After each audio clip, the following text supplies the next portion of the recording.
And I know Jesse highlighted his ad spend on the pre-orders. Like we've spent $40 on a reach campaign to our customer list so far. So we spent $40 and we've made $3,100 on that. Go ahead. No, it's great. It's just, it's funny how similar the situations are, because I'm looking at like the same. It's great because my music couldn't be more different than yours, you know? Yep. Like your 502's, it's a lot more organic, a lot more Americana. I am kind of like this stark, cerebral, like orchestral synth project lately. And, the tenants just this week. Yeah, honestly. And it's like, I just feel like we're really honing in on like, well, would you look at that? Like caring about your people is just what it comes down to. Yeah. Yeah. Absolutely. Absolutely. I think that's it. It comes back to caring about the people that are in your ecosystem. And it's like, if you care about them, they will care about you. You are now listening to the Creative Juice podcast, brought to you by Indepreneur.io.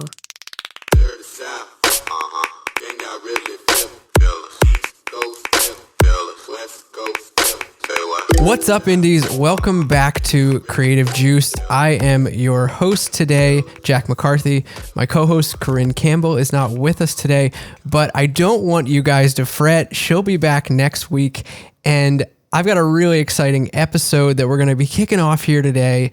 I've got two really special guests that I'm excited to introduce to you, or reintroduce to you if you are not new and you've checked out and been on with us in the podcast previously. I'd like to introduce to you the Golden Lord of Gloich Pop, Jesse Gillenwalters, aka Basic Printer, and the folk frontman of the 502s, Mr. Ed Isola, to Creative Juice. Welcome, guys. Hello. Thank you for that. You're so How's welcome. It going? I thought you were going to say we've got the Golden God Jesse and Eddie, and Ed as well. I'm super. He's also here. I'm super pumped to have you guys. For those of you who don't know Jesse and Ed are both two of our rockstar account managers at the IndieX agency here at Indepreneur. Jesse is also a coach in the Indie Founder coaching program, and they're responsible for working with our roster at the IndieX agency of over 15 artists each and every month working on their marketing. But what you might not know about these two gentlemen is that they are crushing it with their own music marketing for their music careers. Jesse with Basic Printer and Ed with his band, the 502s. So we've got a really, really cool episode planned for today where we're going to be talking about a little bit like a tale of two album launches.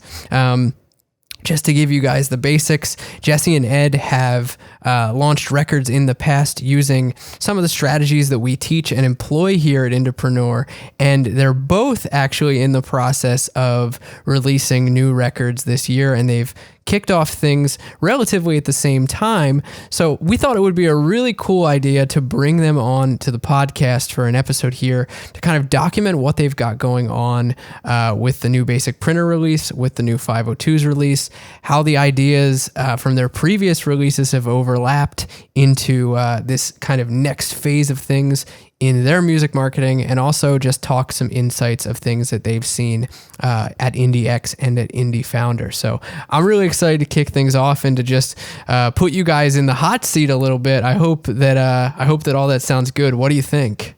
I'm pumped personally. Can't wait to see where we take this. I'm ready to go. Dope. Awesome. Well, yeah, I just want to, I guess, just for people who haven't met you guys before, maybe they have and they just need a refresher on who you are and what you do. I'd love to hear just, the basics. Give me the lowdown on you, on your music, and what you're working on in it right now. Jesse, you can kick us off if you want. Cool.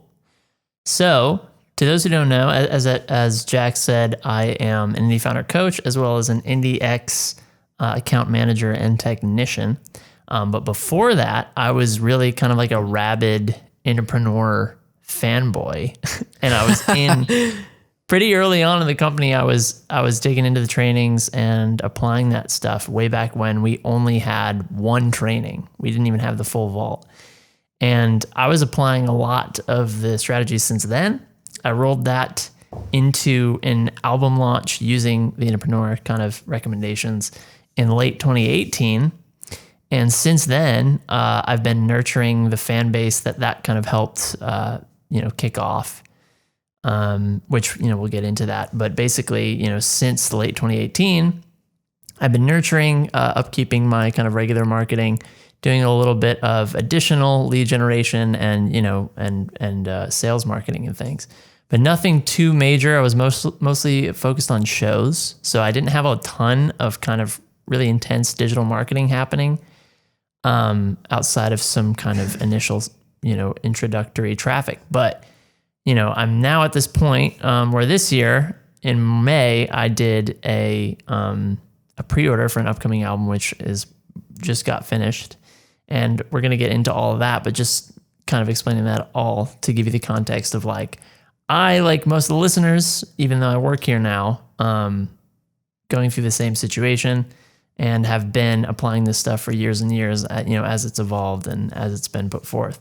So that is the situation with me. That's awesome, man. Yeah, thanks. I definitely think that helps give some context. And just as a quick shameless plug for Jesse, and his work in the live show digital marketing world, Jesse actually was just a massive part in overhauling our selling tickets for live shows training inside Indie Pro. And that had just released a few weeks ago. So if you haven't checked that out, Jesse totally overhauled that training and it is wild. It's so good. It's packed with just tons of actionable stuff, and especially actionable stuff right now during these pandemic COVID times, things that you can be doing as you're, looking to keep those audiences warm or build up warm audiences for the first time. So just to give Jesse some big ups there. It was a huge endeavor, and so I didn't want to miss a chance to shout you out, just to say all of that. Awesome. And what about you, Ed? Give us some background on what's been going on with you and the 502s. Yeah, for sure. So I actually come from a very similar background as Jesse in terms of digital marketing. I hadn't done much of it, and we had in 2017, late 2017, the 502s had an album that we were ready to put out. And of course, by a Facebook ad, we met Circa back before Indepreneur was really Indepreneur. He was working out of his apartment at that point, and my cousin and I kind of got a drink with him, started hanging out a little bit. Circa was kind of helping us figure out how to run Facebook ads, and we kind of took that and learned on the fly, from setting up a fan finder to setting up, what's become known as like the ultimate album launch. And that was late 2017, and that kind of spurred us into the ability to tour in 2018 and 2019. And then now we're working on setting up a album release for October of this year, so 2020. It's kind of the quick background of the 502s and how I got started with digital marketing. But like Jesse was saying, kind of just have been implementing this stuff over the last 2-3 years and learning as we go and nurturing people and kind of building, the 502s tribe day by day. That's great, man. It's been really cool to watch the 502s journey from kind of the very early days, because I was also lurking in Indepreneur before I was even involved with the company, and watching what you guys were doing, especially when we were getting into things like the release of your first record and running an ultimate album launch style funnel. It's been really cool to watch that journey and to see it now, just working with you day in and day out. It's actually like a big pride point for me. I really, I'm proud of you each and every day. And I probably say that or go on about it to you more than you'd like to hear, but it's, I really enjoy watching the journey and watching the band grow. So I'm excited to get into it more and more today and kind of let that out on the indies listening so that they can kind of follow along. Now I know both of you guys have been on the podcast before to talk about your previous launches, but I do want to rewind just a little bit and talk about that. You both run launches using these same strategies that we teach and the ones that we employ at IndieX and that you coach on in Indie Founder, Jesse. But for our listeners that are just getting to know you, I'd love to dive into what those album releases looked like, how they went, and really just kind of dive into the nitty gritty. You know, what were the themes? What were some consistent things that you saw in them? I'd love to unpack it and chat about it a little bit. Cool. Do you want to start with me? Sure. Kick it off. Cool. So you're asking about the initial launch in 2018 for my case. Is that right? Yeah. Cool. Yeah. Let's take it back to 2018. Dig it. Super different times. You could leave. You could be near people. Yeah. So it was a pretty simple setup. It was pretty to spec, as we like to say, just, right along the instructions of what was recommended by Entrepreneur at the time. But basically what was happening was I was running tons of video ads all throughout 2018, kind of cutting my teeth there, figuring that all out and seeing who was coming through those ads and kind of taking, at that point, mental stock of what my fans were like. And I was kind of taking that all with me instinctually, and, hanging out with them online, occasionally going live, always being quick to reply to comments, responding to messages, boosting some different posts, and, just putting out new videos and things just to make sure people knew I was, around and knew something was on the horizon. And once I was pretty comfortable there, I I built out this kind of content experience that we've come to call the Ultimate Album Launch. Basically what that entails is it is an entire record kind of splayed out amongst a handful of web pages where you have the songs hosted on those pages, you have behind the scenes videos, lyrics, explanatory material, vlogs, voice memos, anything and everything you can think of regarding the making of the album. Or things that you make, to further kind of expand the aperture on the album. And you kind of put them across a number of pages, design them all nice, make it into a nice, digital, exciting, experiential package of content. And I ran an email opt-in campaign to grab a bunch of people that I have been collecting online already and, say, hey, we're going to launch this record in a really cool way across, within this content experience, join us. You have about a month to join us. And in doing that, I gained about 350 contacts, I think. And then prior to that, I had about 150. So that's was crazy. Fun. Yeah. You tripled your list. Yeah. And that's the other thing that's important to note. And I think as we talk more about kind of, the later launch and just results in general is I think there's a conception that it's wow, I need 2,000 contacts to do anything here. And it's I'm still not at 1,000 contacts. I'm just going to say that right now. But yeah. Those 500 contacts really, they did a lot for me in the time that I, between detaining them and now, they've kind of been ironclad and we've really built a community together. And it's, become a monetary asset at this point. But yeah, that launch, and I'm fine to be kind of transparent about numbers. I think it's pretty important for our indies to hear kind of the realistic element of this. If I'm being realistic, I had spent at this point about $1,100 in video ads, gaining initial audience. And then I spent $650 in opt-in ads to get them into this content experience.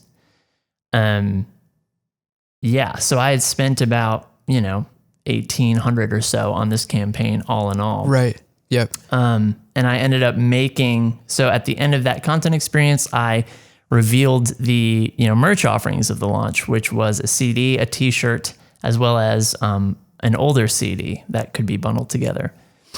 And through that offer, I had made about, I believe it was $1,330 when all was said and done. And that was just on that campaign. So in essence, I spent about $450 to gain, I think it was 33 customers and about 350 leads. So I did take it a loss, but if you're familiar with kind of, digital marketing, and you convert that to acquisition of customers that you intend to nurture, which I think we'll get into, that shakes out to it really not a bad deal when all was said and done. So that was really kind of the entirety of my first launch, kind of what I was looking at and how that went. That's awesome, man. Yeah. And I know I'm sure we'll get into this, but I know like that initial acquisition stage, that initial album launch for you, at least from our discussions on other things, it sounds like that moved towards a break-even point pretty quickly thereafter. So I'm excited to chat more on that for sure. Mm-hmm. Jesse, one quick question I have for you. Actually two. So I know you said you spent about $600 on your opt-in ads aside from the 1,100 on the video views, and that brought you in 350 leads. So I'm curious if you remember if all of your opt-ins came through those ads, or if you picked up a lot of people through engaging in comments and messaging and really like trying to make that one-on-one contact with people that had watched and liked and, shared your video. Yeah, definitely not all through the ad. I think we all know at this point, having run so many ads, like it would be kind of weird if the ad itself was responsible for 100% of the results and there was no spillover into any other channel. You know what I mean? Totally. Yeah. And especially knowing that, it's like you can kind of engineer or prepare to capitalize on that. And so, the other thing about these launch situations is that they're exciting. They're, for our fans, it's kind of like everything. It's like the new album. Like they're kind of just living between new albums in a way, there's such pivotal, important moments. It's an event. Yeah. Yeah. So putting that into an opt-in campaign, it's like, this becomes like the portal for like the record. Like it's a very important moment. So people can't really look away. I found like fans are like, this is, where I got to be. So I was doing, I would announce through my email list, my small email list at the time. I did organic posts. I was always on my video ads that were pulling people into my ecosystem. I was commenting if it was relevant to them in the conversation. If you like this song, this thing's happening, you can hop on the boat with us right now. Instagram stories every so often, Instagram posts. I mean, everywhere it was just like, every so often, it was always a relevant thing to talk about. There were always new things to touch on or new ways to. It didn't really get tired. And again, I think the concept of like the new record is just kind of undeniable. So yeah, I would say I can find the number here. I wish I had it readily available. But I would probably say somewhere to like 60-ish% of the opt-ins came in through the ad. Maybe, definitely, maybe the majority, but definitely not all of them. For sure, yeah. Yeah.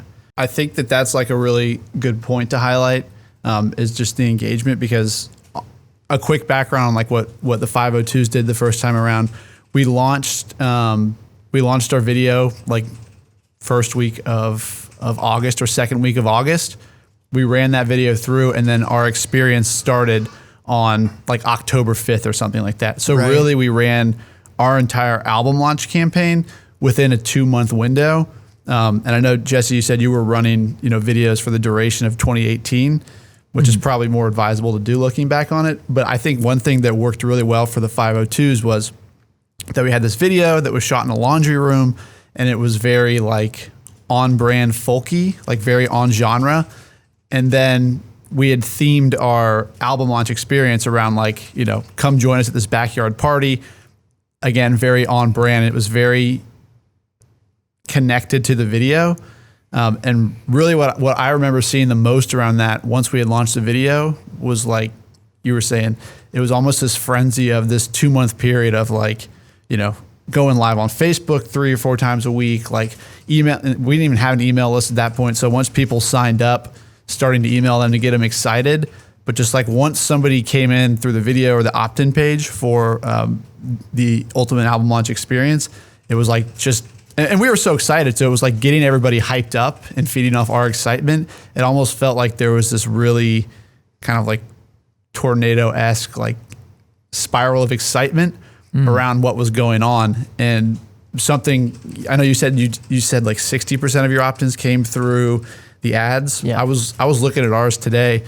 I think we spent we did spend $351.75 on opt-in ads, and $1,000 on the video views, and our opt-ins were at like $220 through the ads. So that's what 150 emails came in through the opt-in ads, and we ended up having a total of 840 emails. So we picked up like 600 emails, which is, looking back at it, crazy, just through the combination of going live and like going through and responding and liking to every comment as it was coming in. Yeah. That's wild. Yeah. I mean, it is pretty crazy. That electric feeling of your launch, Ed, it probably didn't hurt that your whole album launch for that record was around this theme of the party. So like the excitement was like kind of baked into the whole strategy, Yeah. But like, that's also very authentic to the 502's music. And to me, is that like, I was super excited and I was like, can you believe this video has,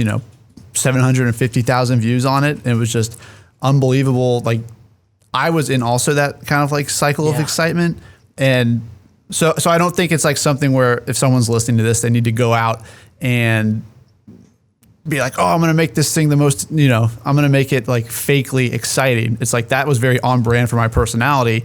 So you just have to, I think, figure out ways to make it exciting to your fan base. But I definitely think that the investment and the excitement of like connecting, and it was a time suck to go through and respond, 1,000 comments with a unique message, not copy and pasting, like, check out this. It was more like, acknowledge what they said. By the way, you might like this.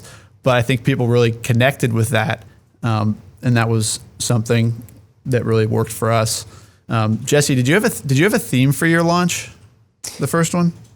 No, I really didn't. And part of it is because it definitely could have been more thematic, but I've kind of always from day one sort of built my, the feel of my music around and the marketing kind of around just my ethos or the character that I almost play. And I think I've kind of, gotten people hooked onto that more than anything else, to where it's like, if I am sort of just being that character and imbuing that charm, I guess, into everything, it's usually enough.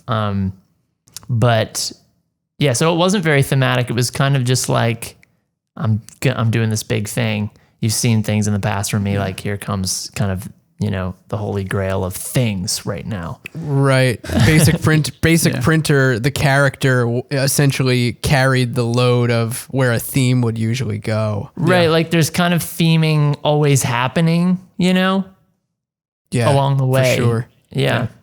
Yeah, absolutely. Now, Ed, with your launch, what kind of results did you end up seeing? I know you saw pretty solid results off that initial period of the launch, right? Yeah, and the first disclaimer I want to say is that I did not go back and listen. I think we did one of the first episodes of the Creative Juice podcast, 3 years ago, and there are definitely solid numbers in there. I did not go back and pull those numbers, but I did kind of reverse engineer what we had. We'll link to those episodes in the show notes, because you and John did do a series of 3 episodes with Cirque. So it would be great if you guys want to check those out. Yeah, I do have some. I was going to say I do have some like kind of reverse engineering numbers that I looked up today. Yeah, I wasn't tracking anything back then. I didn't even know to track it, so I have some stuff I can share, but I'm just saying, don't go back and be like, well, he said this then, and 3 years later he said this. It's sure, like, yeah. But we ended up spending. We had 3 fan finder videos that we tested. The one in the laundry room did the best, and 2 others that we tried out. Total ad spend for video views was $1,039.69, and then the opt-in ads we spent $351. So total we spent about $1,400 on ads. We pulled in 843 opt-ins. We had, of those 843, we pulled in 91 customers from that. And then total revenue, I just kind of was looking at the take rate on stuff. I think we made about $2,400 to $2,600. Amazing. That's awesome. So you were profitable on this initial launch. Yeah. Yeah. It was profitable. Which was surprising to us. And it was exciting, but I think like the things that made it profitable was the engagement, which is something I was listening to Jesse talk, and it's like, you know, you have with Jesse, you have like the aura of, you know, your artist kind of covers as the theme, like Jack was saying, and then you have us 502s. It's like there's no real artist there, but there's a theme with the experience. So you kind of had on both fronts some sort of theme, and then Jesse also mentioned how he was super engaged in the comments and interacting with people. So I think that like theme plus, you know, engagement is what let us both, one, pull people in, and then two, you know, make some money back. Yeah, for sure. I think one big takeaway for people listening about these initial launches for you guys, and I'm really excited to talk about, you know, where those initial launches took you, you know, to today. It fast forwarded to, you know, August 2020. But I think one key takeaway that I consistently see from you guys, both in, you know, your marketing for your artistry, but also for the marketing that you do for other artists, is like your sheer willingness and ability to go all in, especially creatively. Like from the ads that you guys run to the pages that you build to the sales offers you put together, and how you structure all of these into full-blown marketing campaigns is always like stellar. I know, Ed, yesterday you were sending me opt-in ad videos for your new launch, and just like seeing those is always like, it puts a big smile on my face, because you guys, both you and Jesse, are always putting like doing the most when it comes to your creativity and your marketing. And I think, you know, that's something that Corinne and I talk about so much on this podcast, is like, you can't just do the bare minimum when it comes to this stuff. You have to put your heart and soul and your creativity into it.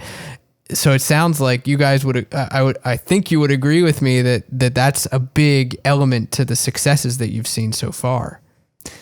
Yeah, like I think what Ed was touching on is relevant to this point when he was saying, you know, the excitement was authentic, and the want to engage with these people coming in, the want to be like, wow, you are commenting saying you love my music, and you're just like, I just plucked you from like out of nowhere. Like that is absolutely insane. I wish I could take you to coffee and talk to you about this for 30 minutes. Like every one of them, like that genuine excitement and like fervor is just like, that's for me anyway, where all this energy comes from, is like, this is my favorite. This is the most gratifying thing in the entire world for me. So like, why it doesn't even cross my mind to be like, all right, how do I do this efficiently? Or efficiency, obviously important, but not prioritizing that, like not being like, how do I do this so that I don't have to do all these things? It's like, that's not even a concept. Right. I'm just like, I got to do all this. Right. Yeah, totally. And I think like that's something that I think some musicians and artists might have trouble connecting with, the fact that these people that you're meeting and these conversations that you're having online are with real people, you know, whether you're finding them on Facebook or Instagram or wherever it might be. These are real people. So clearly, Jesse, like you mentioned, like every person that says like, I love your music or I'm excited about this, it's like, oh my gosh, this is a real person that like hasn't met me, like, and they're saying these amazing things and they want to get involved. Like I want to take them for coffee. Like that's such a good analogy, I think, to like the level of commitment that you need to have when you're running these kind of launches. Yeah. I think too, though, like, you know, even the coffee thing, it's like, that's very authentic, you know? If somebody sent you an email once they signed up and they say, hey, I'm super pumped for this, blah, blah, blah, and you just responded with like, me too.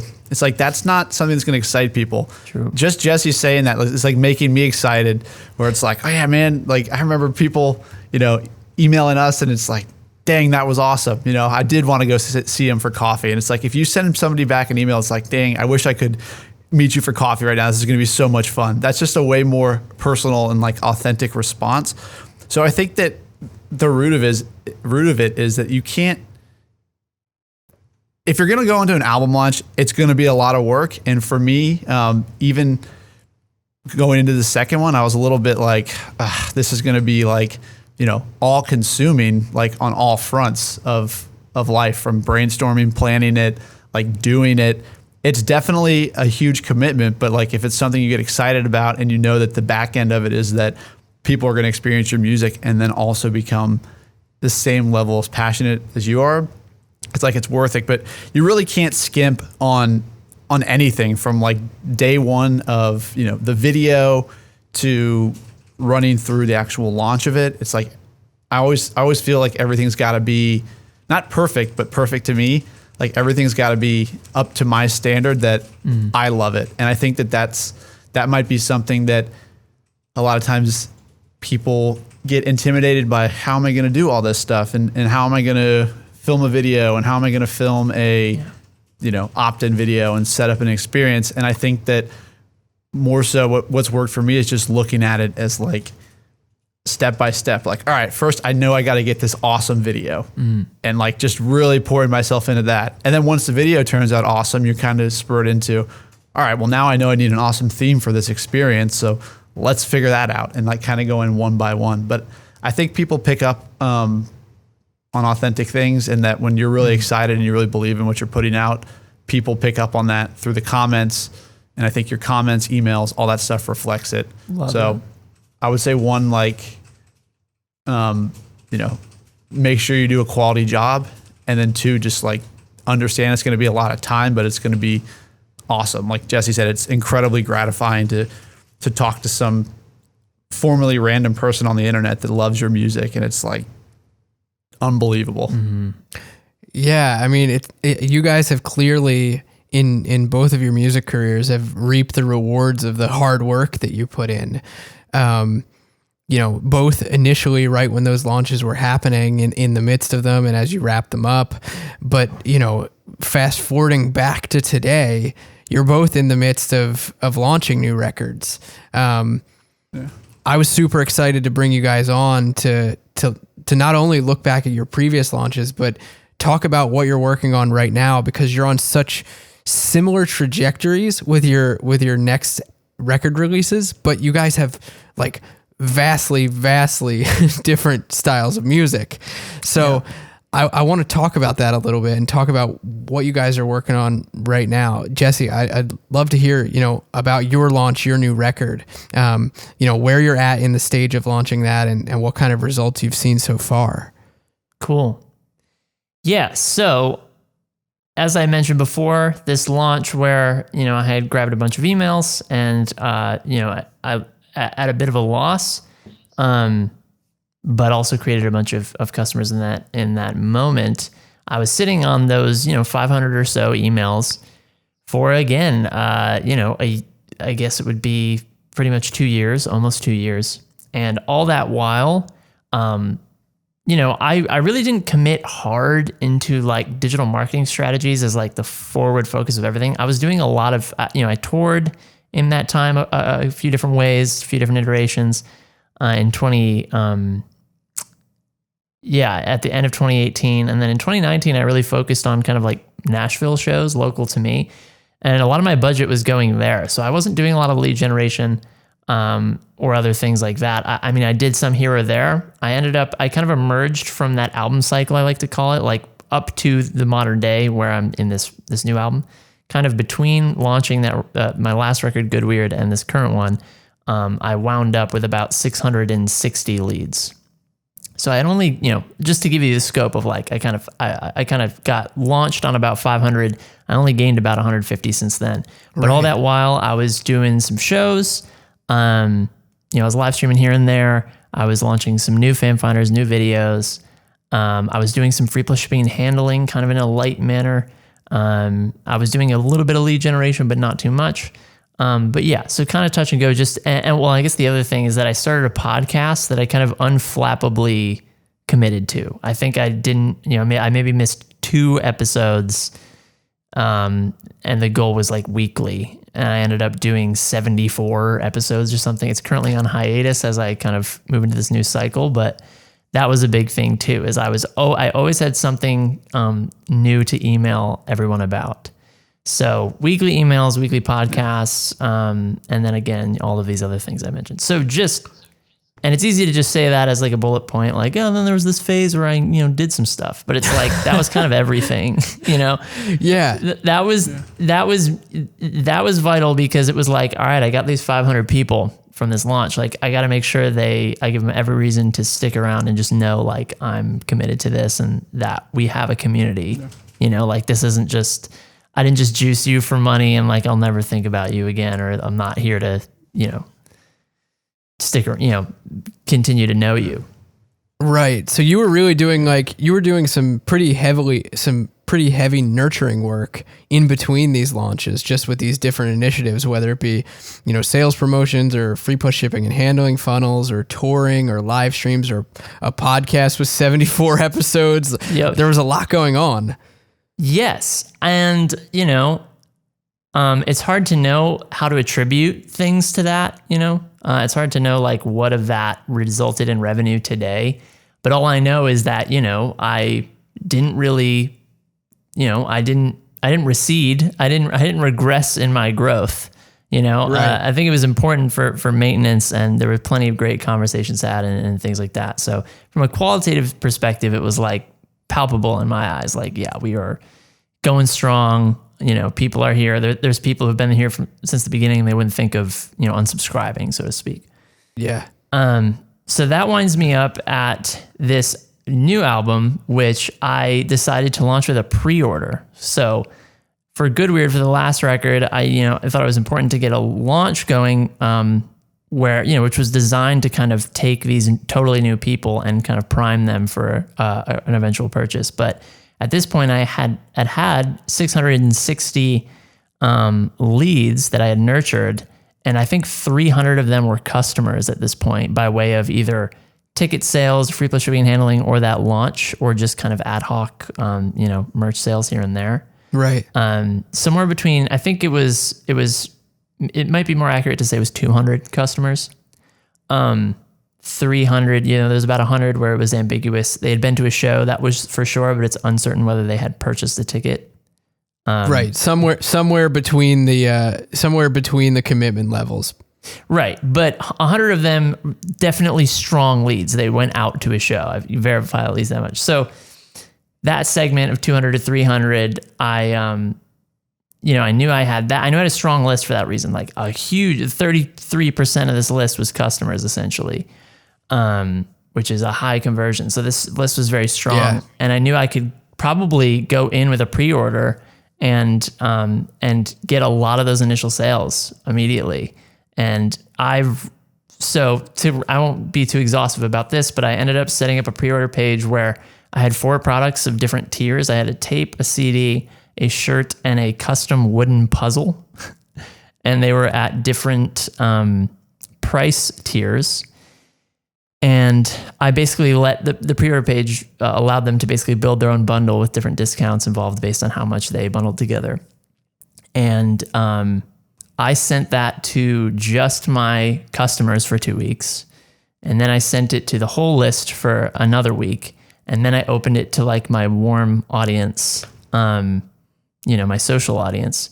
And, right. Without getting again too boring with the timeline and things, I'm cutting off these pre-orders finally on Friday of this time of recording. And that makes it exactly 3 months. And basically, it was mostly emails that brought in the revenue. I did spend $130 in advertising in that 3-month period. That's all I spent, getting some new opt-ins, making sure people knew about this, using some reach campaigns, and doing some greenlit warmth. And so I spent $130, and the revenue I made on this pre-order net was $2,900. Wow. So I think that's just goes to show you, like, I barely even got started. I haven't even pulled in kind of intentional new audience for the sake of this record. This is all existing audience that has just been nurtured for so long.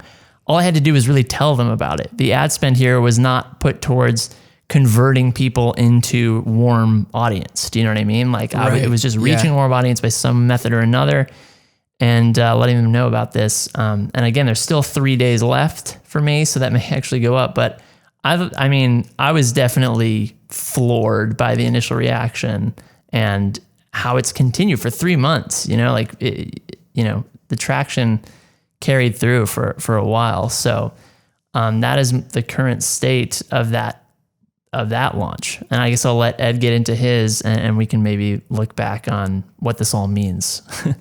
Yeah, for sure. That's awesome, man. Ed, I know you're like on a similar trajectory, and the timeline has almost been identical to Jesse's, which has been crazy. So yeah, let's get into it. Yeah. I mean, not only the timeline the same, but also like post-launch to today sounds very similar. Just listening to Jesse talk, it's like, yeah, the last couple of years sound very similar. So, we did our launch, like I said, in October 2017. It was great. We ended up having an email list of like 900 people on it. That kind of spurred us into a really heavy touring period, which is not something that, we knew going into it, but we had like a couple promoters hit us up while we were doing this fan finder saying like, hey, do you guys want to come do this festival in Germany? So that like spurred us, piecing together a tour to Europe and all over the US. So 2018 was really heavy in touring.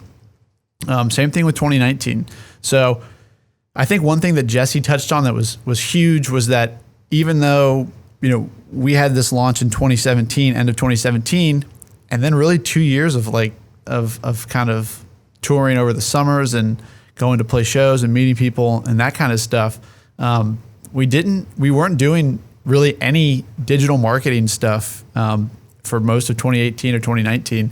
And I think that was one, a mistake looking back on it, but two, it's like, I didn't know any better. We had just done this thing that was very foreign to me at the time. And I can't believe it worked between the fan finder and the launch. And it's like, okay, well, I didn't know enough about digital marketing at that point to say we should be doing sales promos and that kind of stuff.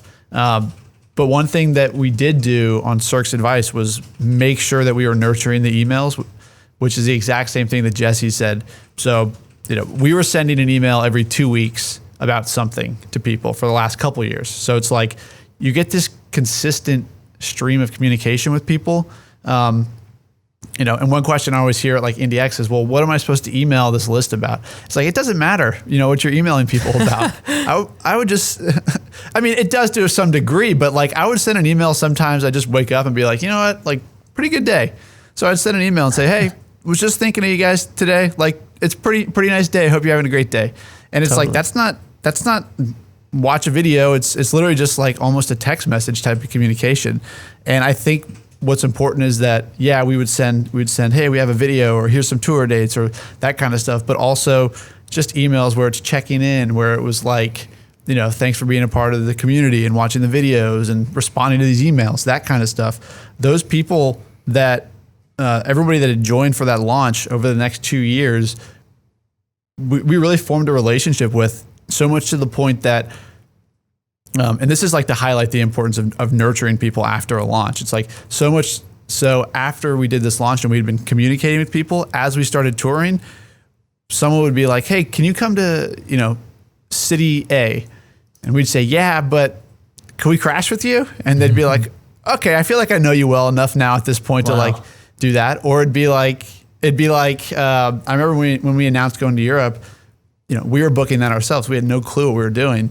And we announced like these 7 shows that we had pieced together. And all of a sudden here comes a flood of messages saying, you're not coming to this city. You're not coming to this city. And like, why aren't you coming here?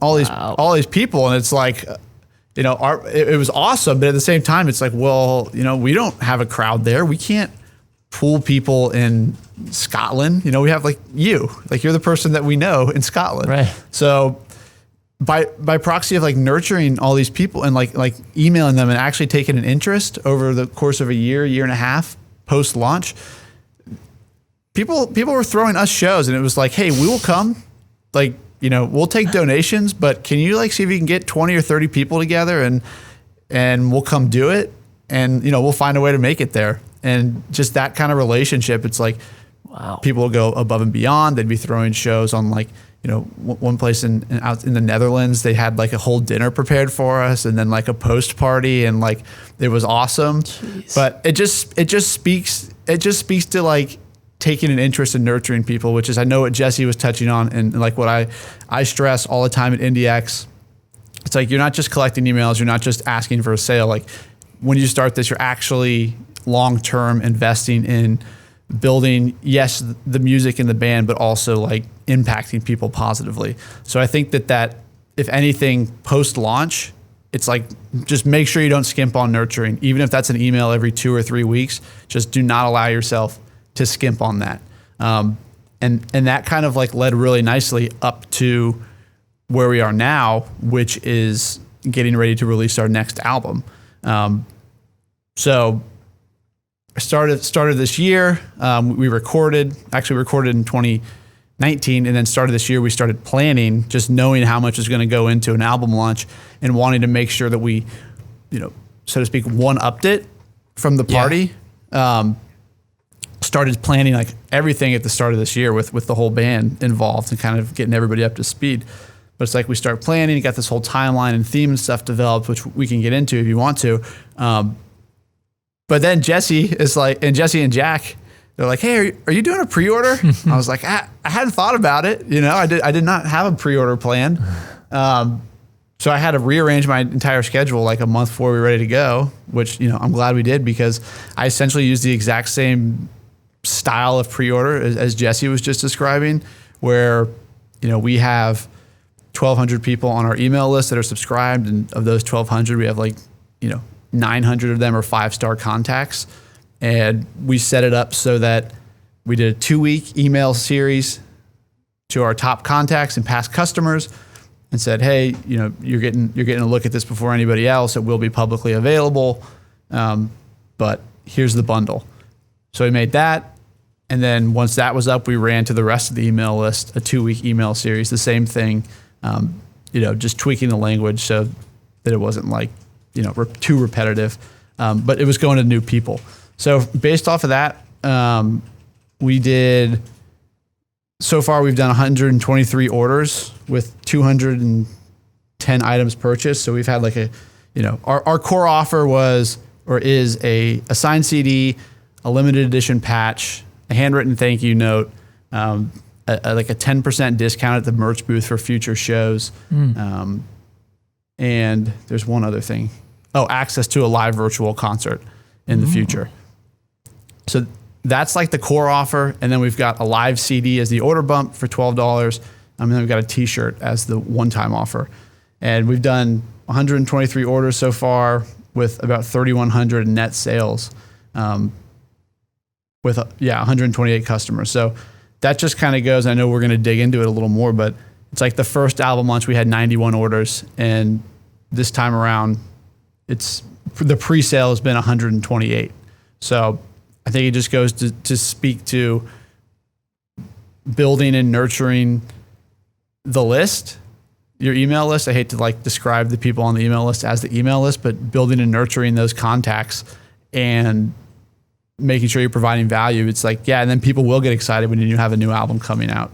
Yeah, for sure. It sounds like the real power behind this pre-order phase for you has been in that list of fans that you built up in your initial launch, because right now you're not even focused on new fan acquisition. It's just been, basically being like, hey, I've got something cool for the people who have stuck with us from day one. Here it is. Yep. Yeah, exactly. And I know Jesse highlighted his ad spend on the pre-orders. Like we've spent $40 on a reach campaign to our customer list so far. So we spent $40 and we've made 3,100 on that.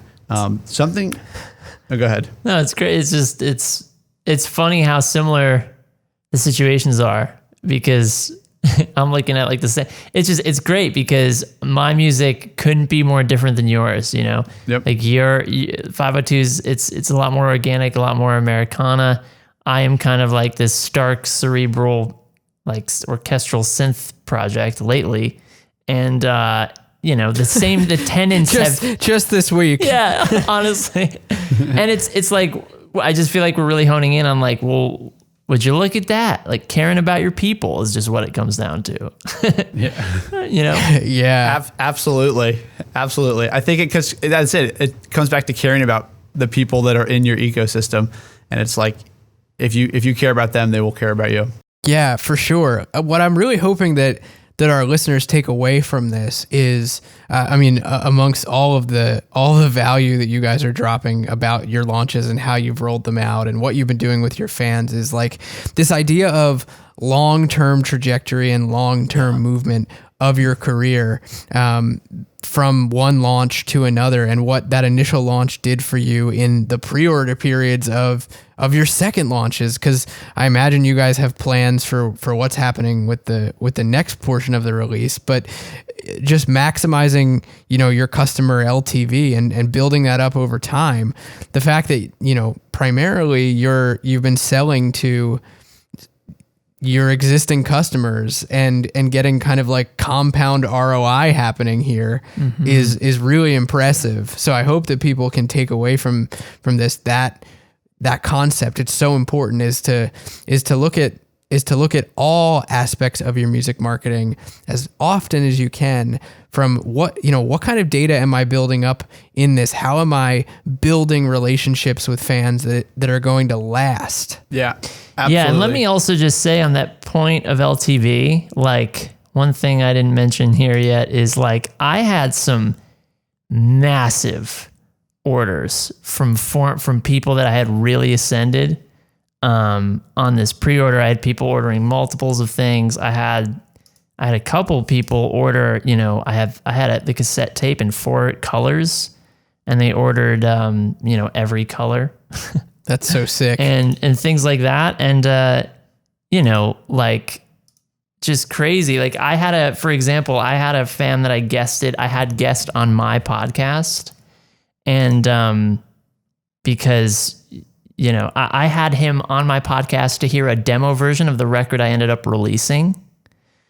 And he ended up buying, he dropped like a massive order. Like it's true about, when you particularly ascend people, that they stay ascended, or they feed you back at that echelon. For sure. Yeah. I think that's really cool too, Jesse, because I think one thing that you did really well with the pre-order for the second time through that I didn't do was allow people to bundle their own stuff. So I stuck to a very like main offer, order bump, one-time discount type thing, which has worked. But I don't know if people would have picked up on it, but we've had different amounts of orders come through, but about the same amount of net revenue. So it's like, I think that you allowed people that wanted to buy more stuff from you to buy more stuff from you, which was really smart. It was fun. It's pretty amazing to hear just this initial phase of what you guys are doing with these new records. What this initial pre-order period is going to look like. What do you guys have planned for, the next stages of the launches? Do you have anything in the wings that you're working on? Yeah. I'm going to do a conventional launch. I've been running FanFinder all this while, collecting introductory audience that is, new to my ecosystem. And I'm going to launch like I did with Good Weird to them. And, have an offer at the end of that. And then once that phase is over, and also in that launch, I'm going to have maybe some new merch so that if the pre-orders from, 4 or 5 months ago go through it and want something, in addition, they'll have that made to them. But then once that launch happens, I'm going to do kind of streaming singles. And while those streaming singles are happening, I'm going to do videos for each of them so that there's kind of hype every month around a new song and a new video, collecting new audience. And all that while I'll be running the launch on, autopilot, what we call evergreen, and pulling in new leads and making offers all that while. So I'm planning to use like streaming single releases to extend the life of this, and leverage it into intro audience and then lead generation for the next 6 months after I launch it formally outside of the pre-orders.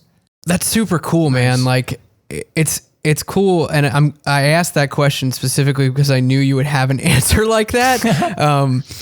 Knowing that like what you're really trying to do with this new record is like spin it out so that it's a cycle of, or a season of Basic Printer, rather than just like a moment, a one day in time, the record is out and now I go back into my cave and start making the next one. Like You're really planning this as like an event, you know, a long running event over months and months and months. Yeah. So that's super cool. I think that that's such a big takeaway for artists is like, yeah, plan out ways that you can do that strategically because you can, and you can make it fun and it doesn't have to just dry up. Totally. On your end, Ed, what are you looking at? I know you've got some really cool stuff planned beyond the pre-order phase, and I've had the privilege of getting to look at some of it ahead of time. So please share what you can. Yeah, so we're actually in the midst of Fan Finder and doing an album launch. I think one thing I touched on earlier was that what really worked for the 502s the first time around was the fact that people got so excited and we were so excited, and it just kind of all fed off each other. So I'm sticking to a very similar approach this time around where, August 15th, we launched a new Fan Finder video, and that's still running. And then October 7th, we're launching an album launch experience. So that's kind of the nutshell of what we're doing. But tomorrow we'll be launching the opt-in ads, and we've themed it. We kind of went from like the party into what we're calling Camp Feels Good, which is kind of like a virtual escape. Awesome. Our Fan Finder was called It Feels Good to Be Me. So we kind of just adapted that and said, okay, all these people are going to see this video and it feels good to be me. Let's call this Camp Feels Good. So this actually came from an idea that Jack and I had a while back for like, oh, wouldn't summer camp be a cool theme? And then, we've tweaked it. But so we've got this whole Camp Feels Good thing set up, and we're in the process of building it. We're launching opt-in ads tomorrow for it while we're running the Fan Finder. And then we'll just be doing that and nurturing people up through October 7th. One thing I know that people probably get interested in is, well, what does the timeline look like? So just as like a quick overview of what our timeline looks like, we're going August 15th to September 15th. So 1 month running the Fan Finder with, a pretty heavy ad spend on that. And then we're starting the opt-ins now through October 7th. So that's kind of like what our timeline looks like. But another cool thing that we've got set up that was an interesting idea that Circa and Jack had was kind of, I guess it was like the Excite stage. So when people sign up, say they watch the video, when people sign up for Camp Feels Good, the first couple hundred people will get taken to a page that says, congratulations, like you're one of the first 300 people to sign up for Camp Feels Good. Almost a little free plus shipping and handling offer that comes in. It's like, you're one of the first 300 people to join. And yes, we understand this is a virtual experience, but we want to make it as physical as we can and make it really cool. So if you pay us $2.50 in shipping, we will send you like an actual packet of stuff for this experience. So we went and designed what we're calling like a camp passport. It has an itinerary, all the lyrics to the songs, a welcome letter, info about the band. We just put like some fun and games in there because we're like, we should throw a crossword puzzle in. Why not? And then at the back end of it, we put like we call it camp stamps, so people can come bring this passport to future shows and we'll stamp them at the shows. Amazing. So cool. It's like that plus a festival style wristband that says Camp Feels Good. And it's just like, hey, we will send you this thing for free, $2.50 in shipping. And the hope behind that is that somebody buys this, they get super excited. And on the back end, first of all, that helps them stick around for the entire experience. And then maybe they buy something on the back end as well. But that's kind of like what we've got going on up through October is the launch of this whole experience. And then after that, I don't know that we'll probably try to turn something evergreen, but it didn't work too well for us the first time around. I think that one thing I've noticed is that people thrive off of our excitement and like the originality of it the first time it's coming around. So, like where Jesse said he'll try to go evergreen, I might attempt that, but I don't know that we're gonna spend too long there. I think more so my focus will be on starting to run sales promos every 6 to 7 weeks and continue nurturing people that are on the list from this experience and keep providing value to them. But I think that that's kind of the route that we'll be going until we can start touring again a little bit. That's awesome, man. It's so exciting to like, I think that the physical merch element to to your album launch experience is going to really help things level up and kind of endear people to you early on. I think that that's just super, super dope and very creative. So I'm so excited to hear more about how it goes. We gotta like get you guys back on the podcast again, you know, in 3 or 4 or 5, 6 months, and just kind of recap where things are at. 'Cause it's inspiring, really. And speaking of inspiring, something that I consider myself very lucky to have on the IndieX team is both of you kind of driving the engine with me as we work with other artists. So I wanted to ask you guys kind of the hard question here as we get ready to wrap up is, you know, as you've applied these similar ideas and these strategies, and when you talk strategy and implementation with other artists, whether that be at IndieX, with clients that you're working with, where we're running their marketing, or in Indie Founder for you, Jesse, how have you navigated that? What kind of common themes have come up? What are some important words of wisdom that you would make to people listening from those experiences as well? I think kind of like the core philosophy I've really discovered through all this is just that like marketing, you know, I think a lot of artists are looking at marketing as sort of this tool they like sometimes use, sometimes they feel like they need to hire, you know, contract someone to use for them. And it's like this thing that just comes into the system and then leaves.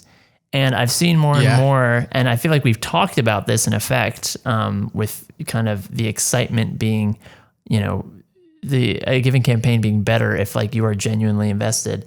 And it's just like marketing music, because it's music, right? We're marketing music. Marketing is an extension of your art is the best way to do this. Like not like just because there's money involved doesn't like remove that fact. Like when I'm running an ad, I'm like, this is going to feel great. This is going to resonate. This is going to be artistic in its own right. It's going to be humorous. It's going to be entertaining, and it's going to be conversion focused. But like even the concept of engineering that conversion moment as something that feels good for the person and entertains them and is something they want, like all of this is artistic, I think. And I think that's the key. Like when we work with in the agency, obviously the sort of setup and the expectation is like, oh, we are sort of, you know, soldiers for them in the marketing world. They don't have to think about it as much as kind of the expectation. But the best accounts that I've run are, you know, clients that are in it with me. They're interested in strategizing with me and in imbuing their vision and bringing forth, you know, their personal elements. And like the more that comes into play and the more that they're invested, it's like those accounts just results are better. Things are more efficient. It's just like across the board. So I think just time and time again, it's about understanding like this is a new art form for you and it's a new wing of your art that feeds back into the original conception of your art.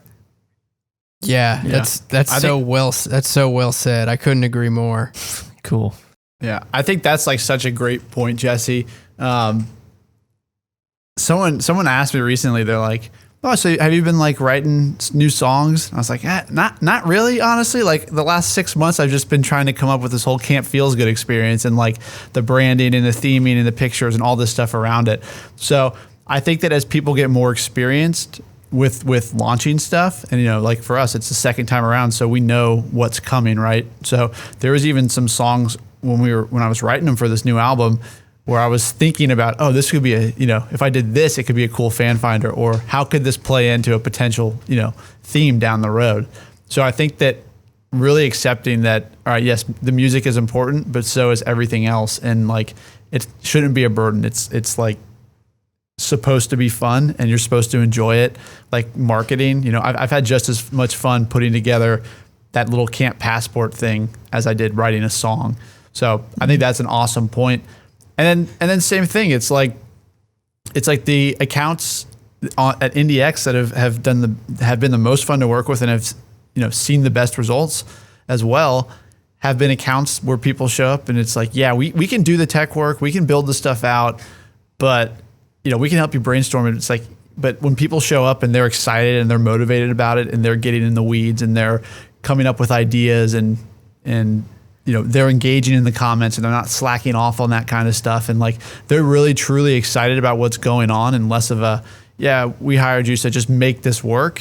Right. Where it's like, yeah, we can do the tech work, but like, you got to pump the spirit into it to make it live. Yeah. And it's like that kind of stuff is so important. I mean, I know we don't want to name names and stuff like that, but we had a client at IndieX come on and we set up an album launch for him, and the fan finder was great. It was doing really well, great cost, great engagement. But they were definitely slacking off on, reacting and responding to comments and going live and having like a recurring media strategy.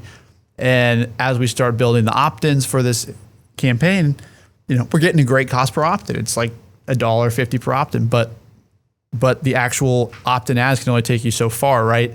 So the question comes 3 weeks before the launch. He's like, well, I listened to your podcast episode and with Creative Juice and you guys had X amount of opt-ins and we have 25% of that. Like, what's the difference? And I said, well, the difference is like, you guys need to get in the comments. You need to, here's the link to the opt-in page.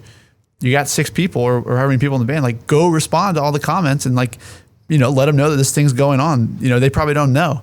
And they went in, they start doing that. And just like overnight, I think they ended up with 700 or 800 contacts. And it's like, whoa, this was, really worked. It's like, yeah, like when you let people know and you talk to them, of course it worked, not to say of course, but it's like they went from a couple hundred opt-ins via the ads into 500 opt-ins or whatever through commenting on stuff and like going live and letting people know it's happening.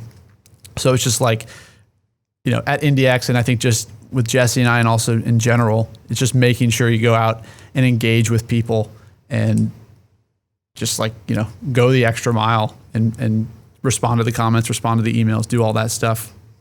I think that's one of my favorite stories from IndieX. And I remember in the midst of it happening, I was like, oh man, like that's so cool. Like the seemingly smallest actionable item that you could do is just like, yeah, just go engage, just go talk with your fans and you will see a positive result from it. And that was like, like you said, Ed, overnight. So it was crazy. And I was super excited for that particular artist, to watch them like, go from something that was performing really well to something that was performing like stupendously well. It was so cool because we had like 150 opt-ins or something, right? And then they start going and responding to the comments, and the next day the list size is doubled, and it's like, what happened? It's like amazing, That's so cool. I think that's such good advice, and I know that it's something that comes up in strategy at IndieX all the time. So that's such a good point. I'm glad you mentioned it. Well, yeah, I think that it's so inspiring. Like I said, everything that you guys are doing, as we're getting ready to wind down here, I just can't wait to see what continues to happen with these launches that you guys are doing and how you take the lessons learned from them and share the wealth and share the knowledge, both at the agency and with the students in Indie Founder. I think it's going to be just like a really, really cool example. Like I said, kind of like a tale of two albums, a tale of two album launches. I'm just like giddy and I was so excited to do this episode. So I can't thank you guys enough for coming on and spending the time and sharing with us. Yeah. I mean, yeah, this is again, I feel like the big takeaway was excitement, genuine excitement. And it's like talking about this, I'm as excited and pumped to talk about this stuff because it truly is like my favorite thing. Yeah. The most excitable people I know are you and Ed. Always just bringing the good vibes. So I appreciate you guys being here, and I hope that our listeners are taking notes and writing down the gold nuggets. Absolutely. Go engage. That's the takeaway. That is the subtitle. Yeah, nurture your email list. Get into that engagement with your fans. Get into that nurturing. As we as we kind of wrap up, we're going to be back next week with Corinne's going to be here with us back again, joining me in the cockpit of Creative Juice. And we're going to kind of continue this theme of sales and music as we continue into the fall here, talk more about how to sell more of your music. So we're going to be dropping into more of that, and I can't wait to get into it. Thanks again, Jesse and Ed, for joining me today. It was a blast having you guys, and we will catch you guys next week on Creative Juice. Peace out, Indies. East Coast, West Coast.